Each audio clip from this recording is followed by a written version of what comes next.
এক মেয়ে তার শ্বশুর বাড়ি যাওয়ার আগে বাবাকে প্রশ্ন করলো, বাবা, আমাদের সামনের উঠোনের ওই গাছটাকে কি পেছনের বাগানে লাগানো যায় না? তখন মেয়েটির বাবা তাকে উত্তর দিয়ে বলল, ওই গাছটা হলো 4 বছরের পুরনো একটা গাছ, এটা এখন অন্য কোথাও লাগানো একদমই সম্ভব না।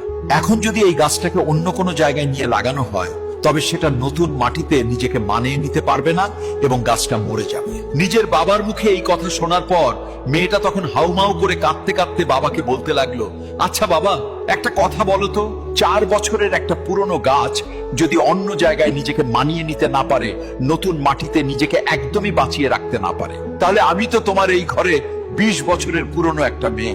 আমি তো কোনো সামান্য একটা গাছ নই বাবা, আমি তো তোমারই মেয়ে। তাহলে তুমিই বলো, আমি কিভাবে অন্যের একটা নতুন বাড়িতে গিয়ে নিজেকে মানিয়ে নিব আর নিজেকে সম্পূর্ণ বাঁচিয়ে রাখবো বাবা?